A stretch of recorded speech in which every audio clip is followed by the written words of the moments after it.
Good evening. My name is David Torres.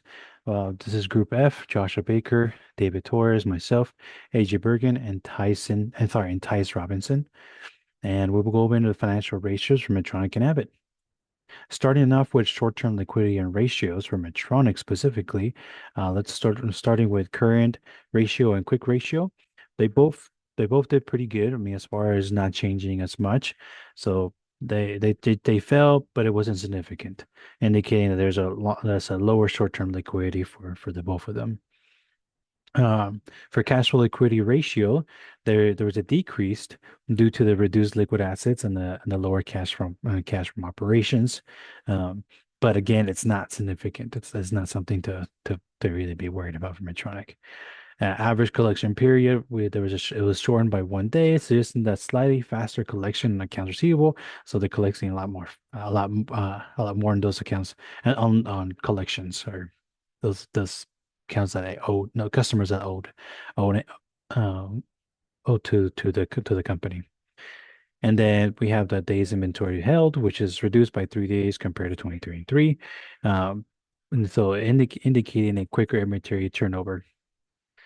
Then we have days payable outstanding, which decreased by 3 days as well, meaning that Medtronic is paying suppliers faster.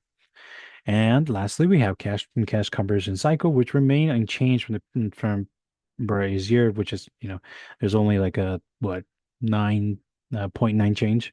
So not much of a significant change. And then next we have short-term liquidity ratio. So we have for Abbott. So the current and quick ratios, they remain really roughly the same, very close for current ratio specifically. And then quick ratio will drop down by 0.13%, not just 0.13. And but yeah, really, again, not much of a change. However, because it is at a one and it's not at a two quick ratio, they're not doing as well as Medtronic is doing as far as ratios go. Um, and then we go into cash flow liquidity ratio. They stay pretty much the same. Average collection period it increased from 2022 to 2023, which is interesting, by 8 days. And the same thing happened with days inventory held. But let's go over average collection first, and which means that it takes taking longer for them to collect from customers. And then for days inventory held, it's increased by 8 days, indicating that inventory is being held longer. So they're probably not selling as much, and they're letting they're maybe being a little more lenient towards customers in terms of collecting the amount or the expanding the amount of time. Uh, there's just some assumptions that can come up with that. Um, and then for days payable outstanding, it increased by 1 day, showing a small delay in paying back suppliers or the debt that they owe. And then we have cash conversion cycle, which increased significantly by 15 days. So that's all those combined together and quite a big jump. And we can see that the reason why is because those eight days that increased in average collection period and the days inventory held.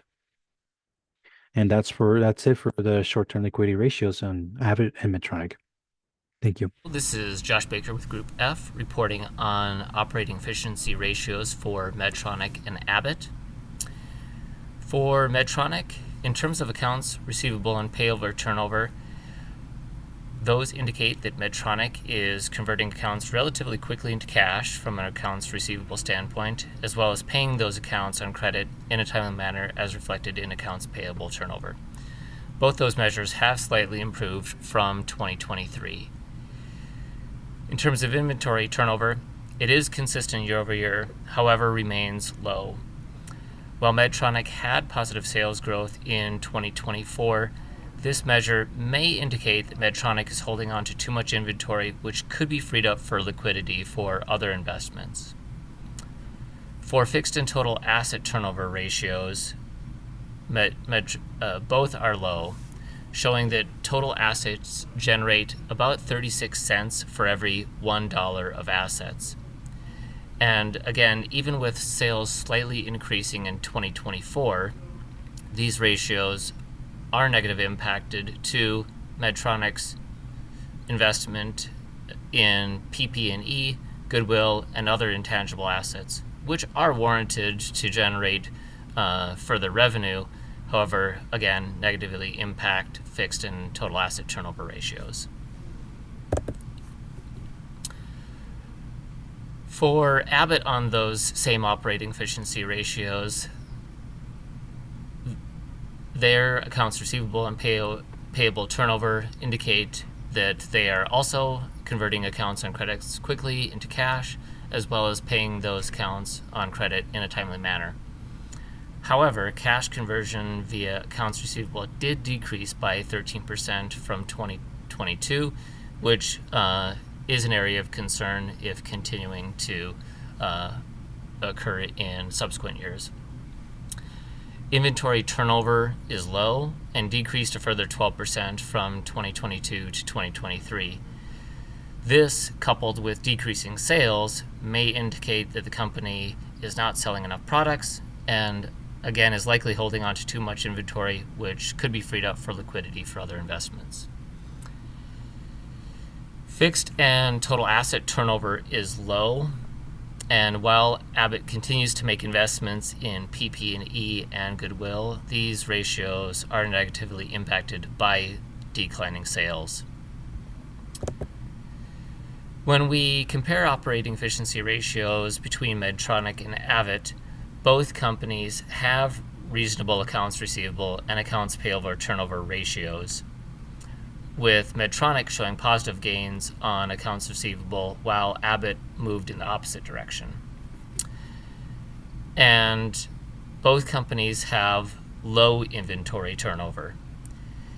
Even with decreasing sales for Medtronic, this may indicate, again, for both companies, that they may not be selling enough products and are likely holding on to too much inventory, again, which could be freed up for liquidity for other investments. And then decreasing Abbott sales are an even greater concern. The same holds true for fixed and total asset turnover ratios, which are both low for Medtronic and Abbott. In comparing the total asset turnover, Abbott does generate more return for every dollar of asset, returning 55 to 59 cents per dollar of asset compared to Medtronic's 36 to 34 cents. However, Medtronic is trending in the right direction from 2023 to 2024 compared to a decline in Abbott from 2022 to 2023. Hello, this is AJ Bergen, and I'll be going over the leverage ratios for both Medtronic and Abbott. So starting with debt ratio, it's slightly up at 43.97% for 2024, showing a small increase in the company's debt relative to assets. Long-term debt to total capitalization has stayed around 32%, meaning Medtronic's long-term debt has remained stable within its overall capital structure. The debt-to-equity ratio also rose a bit to 0.78 in 2024, reflecting a controlled approach to borrowing. In terms of interest coverage, the times interest earned ratio dropped from 8.62 to 7.15, and this aligns with a decrease in Medtronic's operating profit in 2024. Also, cash interest coverage went down from 13.52 to 11.18, partly due to lower cash flows from operating activities, which was $6.8 billion in 2024 compared to $6 billion in 2023. This still indicates solid interest coverage, but with a smaller buffer. Lastly, cash flow adequacy rose to 1.29 in 2024, which is up from 1.19 the previous year, despite some volatility in cash due to Medtronic's investments, acquisitions, and debt payments. These include $1.6 billion in property and acquisitions and continued shareholder dividends and share buybacks. Overall, Medtronic has slightly increased its debt use, but is managing it carefully with enough cash flow to meet obligations. Next is Abbott. First, the debt ratio declined from 50.42% in 2022 to 46.97% in 2023, signaling less reliance on debt relative to total assets. Long-term debt to total capitalization also saw improvement, decreasing to 25.94%, indicating Abbott's commitment to reducing its long-term debt levels. Moving to debt equity, we see a steady ratio of 0.47, showing a well-managed balance between debt and equity financing. On interest coverage, the TIE ratio rose from 22.3% to 25.71, reflecting stronger earnings relative to interest expenses. Cash interest coverage declined to 14.2, suggesting lower cash available for interest payments, but still strong enough to cover obligations comfortably. And lastly, cash flow adequacy dropped from 1.9 to 1.27. And this decrease means cash flow is more stretched for capital needs, although it remains at a manageable level. Overall, Abbott's leverage ratios reflect a careful debt management, with resilient interest coverage and a solid debt to equity structure. So comparing the two, both companies show a clear effort to manage debt, but they offer different strategies. Medtronic has a slightly higher debt ratio than Abbott, which indicates a greater reliance on debt. However, Abbott has stronger interest coverage ratios with a TIE of 25.71 compared to Medtronic's 7.16. This suggests that Abbott has more earnings available to cover interest, giving a stronger buffer for debt servicing. Both companies, however, have been working to lower long-term debt, but Abbott's leverage metrics show a more conservative capital structure with a slightly better balance between debt and equity. Medtronic, on the other hand, is positioned more aggressively, possibly to fuel growth initiatives. So all in all, Abbott appears more conservative in its leverage approach, while Medtronic takes on a slightly more risk for high return approach. Okay, so we're going to go over the profitability ratios for Abbott and Medtronic. Let's start out with Abbott. As you can see, I have highlighted a couple of sections because, frankly, Abbott's financials, based on these ratios, have gotten significantly worse, in my opinion, from 2021 to 2023. So if we look at the cash flow margin, we can see that 2021 brought negative 4.66%. It improved in 2022, but then significantly worsened in 2023 to 7.81%. And then if we look at cash return on assets, we can see that it almost worsened by double. So Abbott may have a serious cash flow and cash return problem based on these ratios. You can see that the gross profit margin also has been steadily decreasing. So it'll be interesting to see what Abbott's gross profit margin ratio is when it comes to 2024. Their operating profit margin is also decreased. Their return on total assets.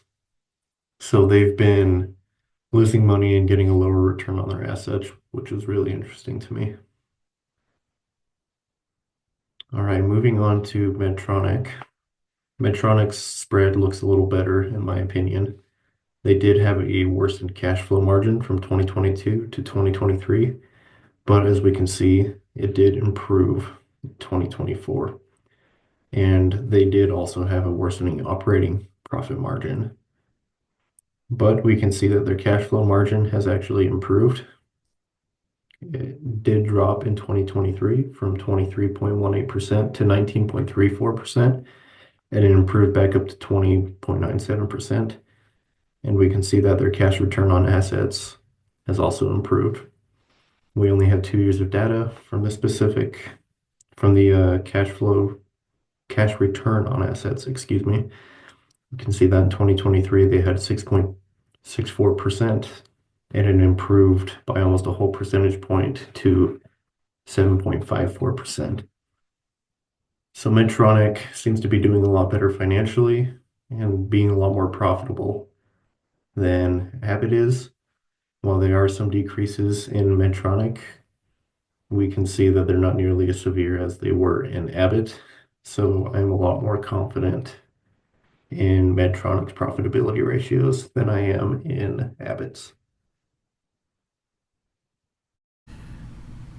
Speaking on market measures for Abbott, their earnings per share has decreased annually due to declining revenues, especially from lower operating income, even in the setting of controlling their operating expenses.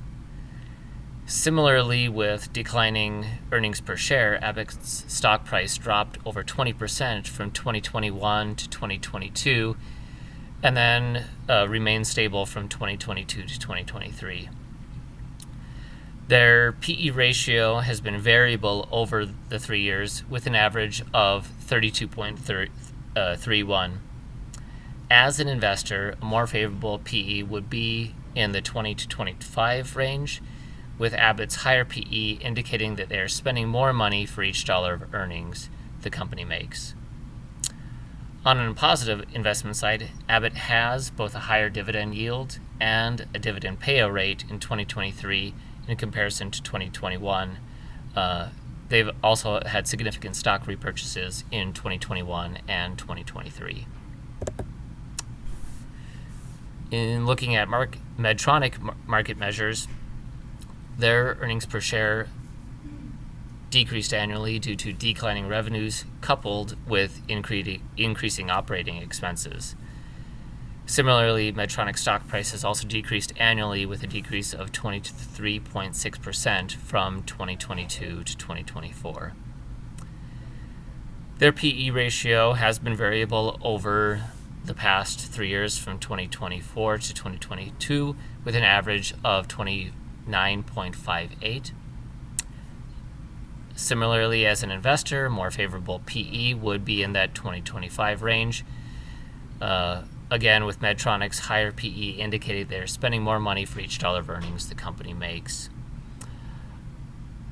On a positive investment side, Medtronic has had annually increasing and high dividend yield and a consistently solid dividend payout rate with consistent annual stock repurchases throughout those 3 years. In comparing Medtronic versus Abbott market measures, both have earnings per share decreases over the past 3 years between 20 to 23.6%, primarily due to declining revenues, which could be an indicator for both of those companies, as well as maybe a sign overall for the broader industry. Both companies have fairly similar PE ratios, with Medtronic slightly better than Abbott. Both are higher than a target of 2025. Again, both indicating that they are spending more money for each dollar of earnings the company makes.